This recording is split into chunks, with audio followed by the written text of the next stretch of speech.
welcome back to Story Stash. I'm your host Duncan, and these are some of my stories I've written. Today I'm reading from my book Ghost Whisperer, and this is chapter 14. So let's get started. Chapter 14. That night, Ed received a visitor in his bedroom. He woke up feeling cold and dread. When he looked up, he saw a being standing beside his bed, dressed in a black cloak. The being looked at him from within the blackness of its hood. Ed couldn't see its face. "Hello?" said Ed. "You are Ed?" asked the being. The voice sounded grating, as though not used often. "Yes, that's me. Did you come for my help? You could visit me during the day." The being groaned, as if his breathing was difficult. It left Ed cold and shivering. Ed realized the being wasn't leaving. He rolled over and got out of his bed, trying to keep his distance. He put on his slippers and dressing gown. "Okay, I'm up now. What is it you need? Do you have unfinished business?"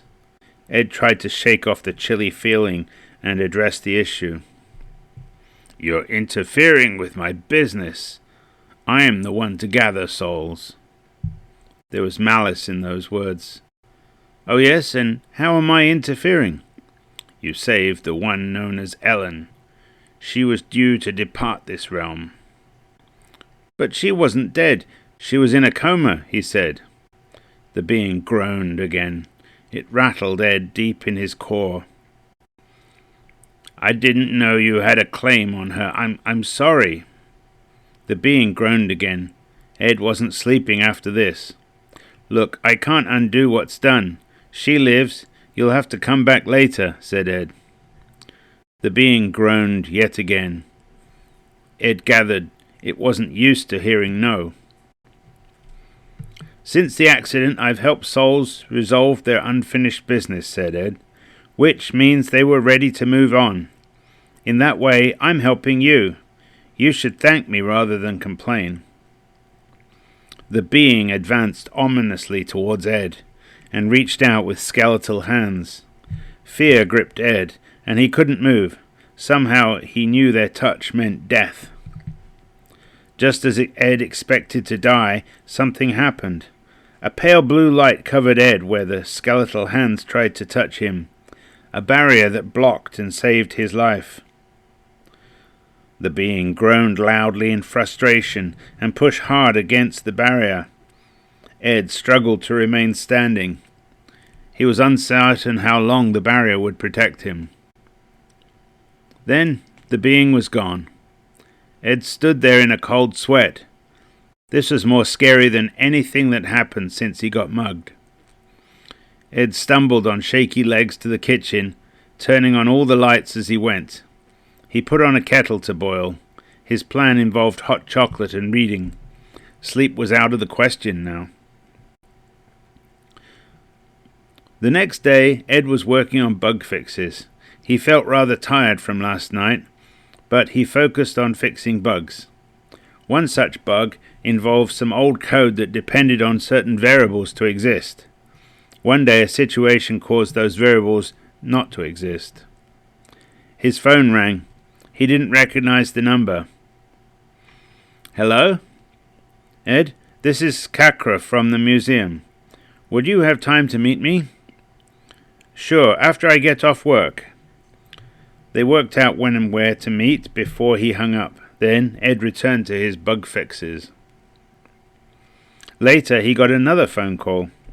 "Hello?" he asked. "Hello, Ed. This is Washta. There's another gathering on Friday this week, and you're invited, the usual place and time."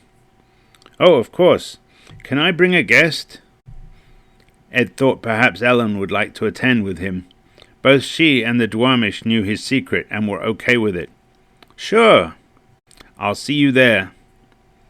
Ed hung up the call.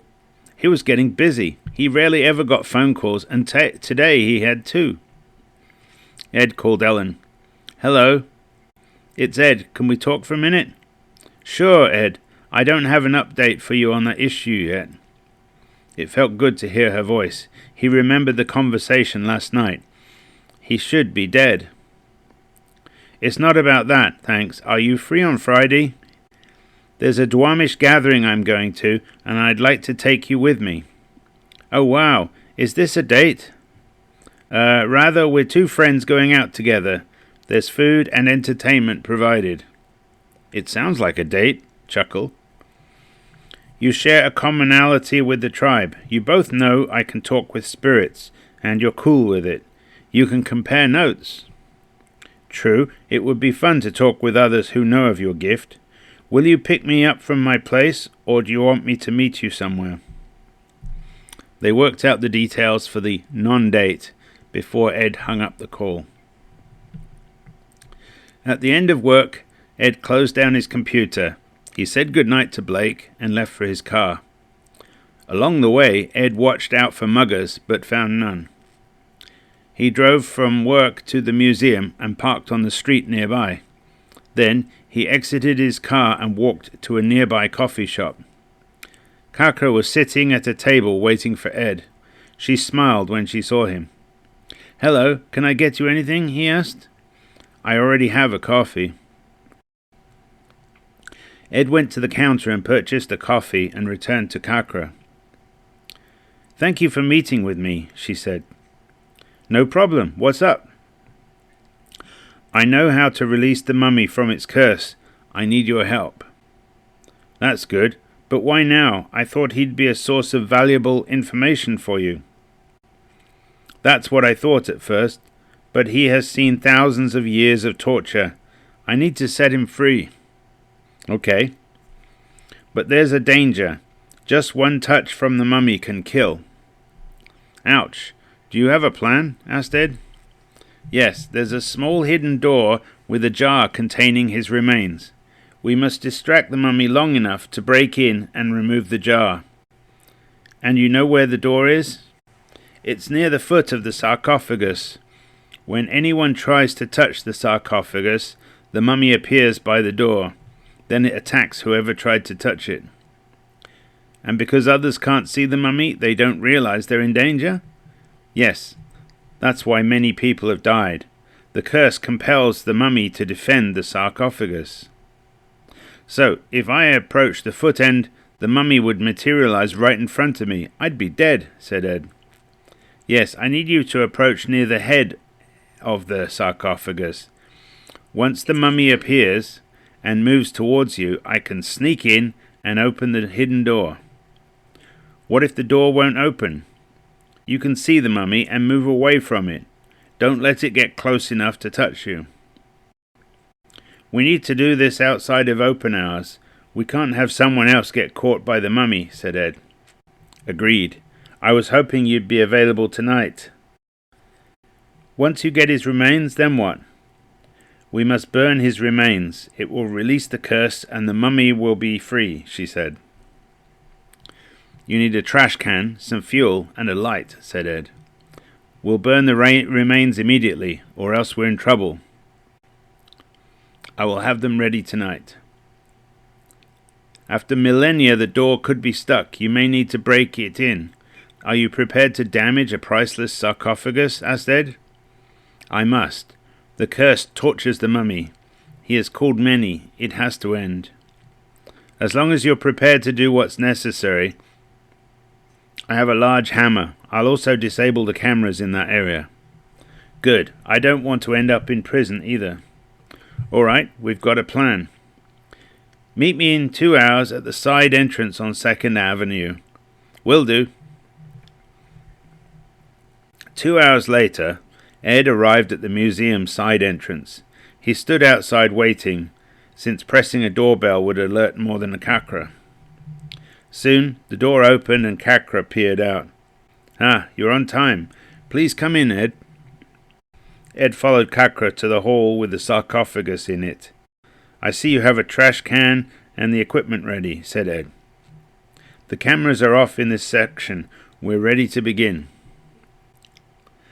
From behind the barrier, Ed studied the foot end of the sarcophagus. He couldn't see the door that contained the mummy's remains. Hopefully, Kakra would find it. "So you want me to approach the head end of the sarcophagus?" asked Ed.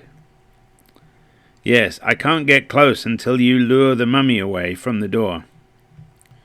Kakra gave Ed a pair of surgical gloves and put on a pair herself.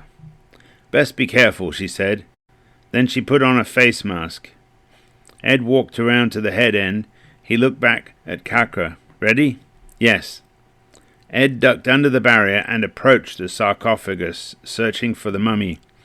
He reached out a hand to touch the sarcophagus. At once the mummy appeared near the other end. It was about 6 feet tall and covered with bandages. It raised its arms towards Ed and ambled around the side. The look on its face told Ed the mummy was pursuing him. Ed moved slowly around the other side, keeping the sarcophagus between them. Soon, Kakra ducked under the barrier. She held a hammer and chisel at the ready as she approached the foot end. Ed smiled at the mummy and waved at it. He aimed to distract it from seeing what was going on behind it. The mummy continued towards him. It said something in Old Egyptian, but Ed didn't understand it. Ed ducked out under the barrier, watching the mummy carefully. The mummy continued toward him. As it reached the barrier, Ed moved back, but not much. He had to keep it distracted. He had to buy Kakra enough time to do her part. The mummy walked through the barrier. Duh! As a ghost it could do that. Suddenly Ed felt a hand grab him by the collar. "I've got you," said a gruff voice. "Crap!" Ed turned to discover a security guard holding him. He struggled to get free as the mummy advanced on them both. "We've got to move back." The mummy was almost within reach. "You're coming with me. Then I'm calling the police," said the burly security guard. "You don't understand. We're in danger." By now, the mummy was within a step of reaching Ed. It spoke something in Old Egyptian, but the security guard didn't hear it. Ed stared into the eye sockets of the mummy as it reached out to touch him. Then something happened. The security guard turned him around to leave the hall. In doing so, the mummy touched the security guard instead. Ed heard a groan from the security guard as he collapsed to the ground. His grip on Ed released, and in doing so, pushed Ed further away. Ed turned to see the mummy looking at the fallen security guard. The mummy stood there, perhaps deciding if it should continue to pursue Ed or not. "He didn't go near the sarcophagus. You didn't need to kill him," said Ed, pointing at the corpse of the security guard. The mummy didn't respond to Ed. It didn't understand English. Suddenly Ed heard banging. The mummy turned and started back towards the sarcophagus. "Kakra, he's coming back to you," said Ed. The mummy continued slowly. Ed dashed around the other side to see Kakra holding an old ceramic jar. "I've got it!" "Hurry!" Kakra ducked under the barrier. The mummy continued to advance on her. She threw the jar into the trash can. Ed heard it shatter. He grabbed the can of lighter fluid and dumped the contents on the remains. Kakra dropped a lighter on top. Ed heard and felt the oomph as it burst into flames. She spoke to the mummy in Old Egyptian. It paused and stood there, watching the remains burning in the trash can. "I told him he's free now," said Kakra. Ed kept a watchful eye on the mummy. He'd seen what could happen if it touched someone. They stood, watching the remains burning in the trash can. Ed wondered about setting off smoke detectors, but none triggered. A moment later, something happened. The bandages on the mummy faded, revealing a man. The man looked peaceful. He said something and then vanished. "He said thank you and goodbye," said Kakra. "So he's passed on," said Ed. "Yes, I'd best clean up this mess." "What about the security guard?" Kakra walked around the sarcophagus, followed by Ed. They checked out the body of the security guard. He was still dead. "Once I've cleaned up, I'll come back and discover him. It'll be another victim of the curse." It's the final victim. Yes, you'd best leave now. Ed followed Kakra to the side door. Take care, Ed. Thank you for all you did. Ed nodded once before walking away. He found his car and drove home. Ed arrived home that evening. He felt drained by recent events. He put on a kettle to boil. It was time for more hot chocolate. He sat on the sofa and picked up his current reading book. Suddenly he heard a tapping on the door to his balcony. He set aside his book and headed to the door. He pulled back the drapes and opened the door to let a crow enter. "Absaroki, it's late," said Ed. "I know it's late. There's a reason birds don't fly around at night. It's difficult unless you're an owl. I need your help." "What can I do for you?" "Washta is unresponsive. I need you to drive to her house and check on her." "You're certain she's in trouble?" "I wouldn't risk flying at night unless I was certain. This is important." "Understood. Let me get my jacket and keys." Ed turned off the kettle and grabbed his jacket and keys. Once he had his jacket on, the crow leaped up and perched on his shoulders. Ed returned to the parking garage and his car. "Please hurry," said Absaroki. 20 minutes later, Ed pulled up in front of a single-level house. He exited the car, and the crow perched on his shoulder again. "The door's unlocked. Go right in," said Absaroki. Ed knocked and opened the door.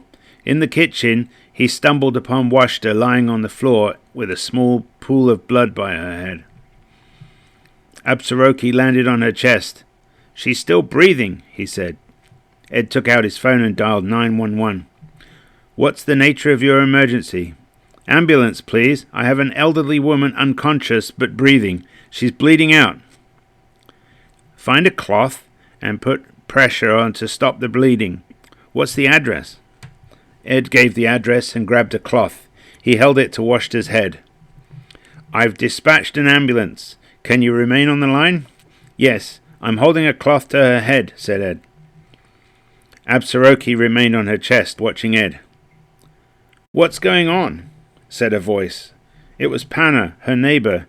She appeared agitated and held something in her right hand. "Panna, I found her like this. I've called 911. An ambulance is coming," said Ed. This calmed her down to some extent. She dropped what she was holding and moved nearer to examine Washta.